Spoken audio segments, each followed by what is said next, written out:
काही दिवसापूर्वी राहुल सोलापूरकर यांनी एका यूट्यूब चॅनलला मुलाखत दिली. यावेळी छत्रपती शिवाजी महाराज यांच्याबद्दल बोलताना त्यांनी काही वादग्रस्त वक्तव्य केली.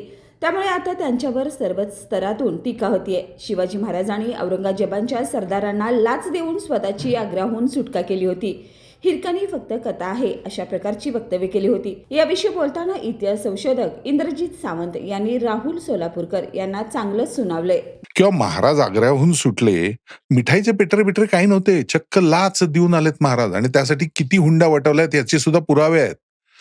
अगदी औरंगजेबाच्या वजिराला आणि त्याच्या बायकोला सुद्धा लाच दिलेली आहे महाराजांनी आणि मोहसिन खान का मोईन खान नाव आहे बहुतेक त्याच्याकडनं अधिकृत शिक्क्याचे परवाने घेऊन सगळे बाहेर पडले.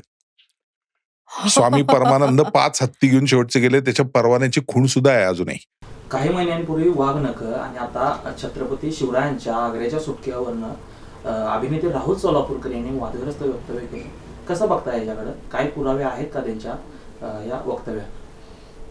त्यांनी जे काय बोलले ते काय पुरावे, खरं तर ते काय संशोधक अभ्यासक नाही आहेत. जरी ते स्वतःला म्हणवत असले किंवा काही लोक त्यांना म्हणत असले तरी त्यांनी या अगोदर सुद्धा जी व्याख्यानं दिली ती सगळी भाकड कथांवर आधारित आहेत.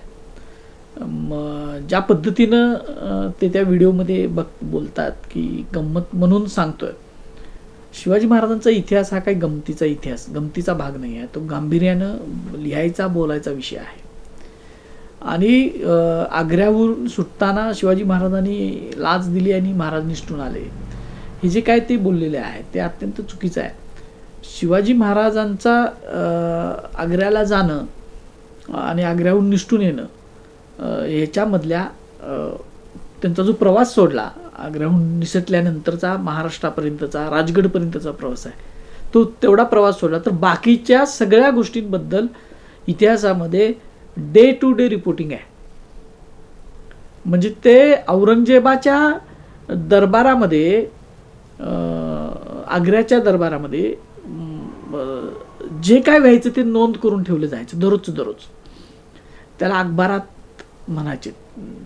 ते त्याचं फारसी नाव वेगळं आहे, दरबारी मोल्ला अखबार असं ते त्याचं नाव येते काय तर ते त्या अखबारामध्ये शिवाजी महाराज निसटले त्यावेळची सगळ्या घटना नोंद आहे, तारखेनुसार नोंद आहे.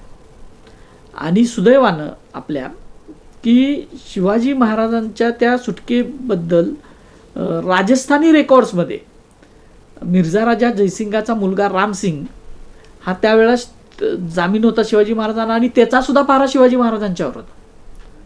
आणि औरंगजेबाच्या फौजदाराचा म्हणजे सिद्दी फौलाद खानाचा पहारा सुद्धा त्यावेळेला आग्र्याला जिथं महाराज कैदेत होते त्या ठिकाणी होता, सभोवताली. अत्यंत मजबूत एक प्रकारची त्रिस्तरीय सुरक्षा किंवा पहाऱ्याची यंत्रणा औरंगजेबानं शिवाजी महाराज निसटून जाऊ नयेत आपल्या ताब्यातून म्हणून लावलेली होती. आणि ह्या सगळ्या नोंदी राजस्थानी कागदपत्रांमध्ये नोंद आहेत. इतकंच काय, शिवाजी महाराजांचे त्यावेळेचे शिवाजी महाराजांचे डायलॉग म्हणजे शिवाजी महाराज जे बोलत होते ना, त्यातल्या काही महत्त्वाच्या नोंदीसुद्धा त्या राजस्थानी जे काय त्यांनी पत्र लिहिलेले आहेत आग्र्याहून त्यांच्या राजस्थानमधल्या ह्याच्याकडं, त्याच्यामध्ये त्यांनी नोंद करून ठेवलेली आहेत.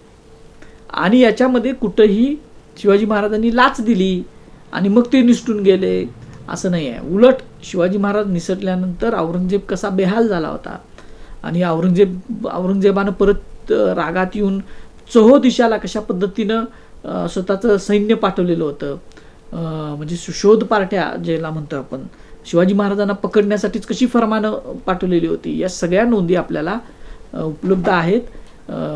कुठंही एकाही नोंदीमध्ये शिवाजी महाराजांनी लाच दिली असे काही उल्लेख नाही आहेत. शिवाजी महाराजांनी काही हुंड्या वठवलेल्या होत्या हे दुसऱ्या काही साधनांवरनं आपल्याला लक्षात येतं, पण त्या लाच देण्यासाठी होत्या हे जे काय होतं सांगणं जे आहे ना ते त्याला काय पुरावे नाही आहेत. शिवाजी महाराजांचं त्या सुटकेचं वैशिष्ट्य असं आहे की ती सुटका जी आहे ती जगामधली एक महान सुटका म्हणून गौरवली जाते. म्हणजे ती कुठल्या तरी एका किल्ल्यातून बाहेर पडून निसटून गेलेत असं नाही आहे नुसता विषय. आग्र्यावरून औरंगजेबाच्या सिद्दी फौलाद खानाच्या ताब्यातून निसटल्यानंतर सुद्धा महाराजांना राजगडापर्यंत येईपर्यंत अनेक अडचणी, अनेक संकटांचा सामना करत महाराज आलेले आहेत. आणि ती शत्रूच्या प्रदेशातली आहे. आणि शत्रू कोण आहे? आपल्याला माहित आहे की शत्रू हा औरंगजेब आहे.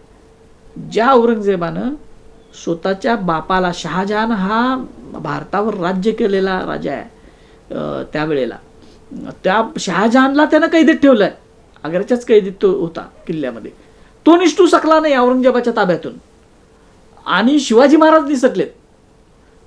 आणि औरंगजेबाचं स्वतःच्या राजधानीतून शिवाजी महाराज तिथून निसटून हे आले. ही काही सामान्य गोष्ट नाही आहे.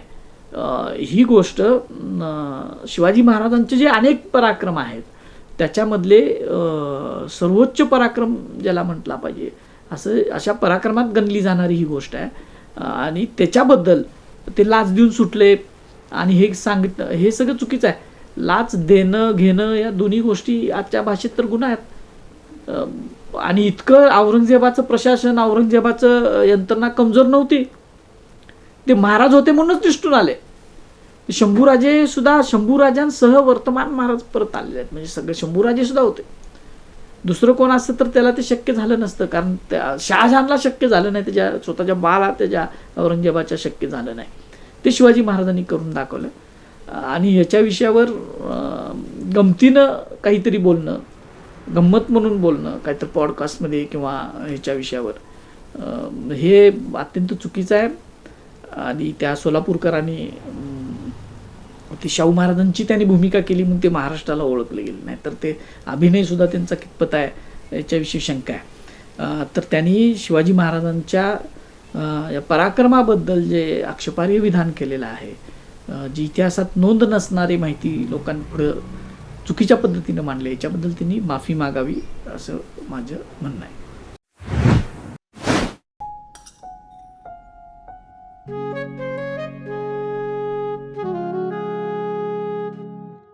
बाबा, आज येताना बासुंदी घेऊन या ना.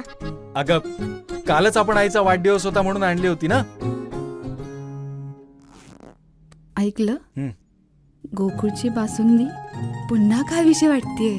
खरं सांगू, मलाही खावीशी वाटतेय. पुन्हा पुन्हा खावीशी वाटणारी गोकुळ बासुंदी.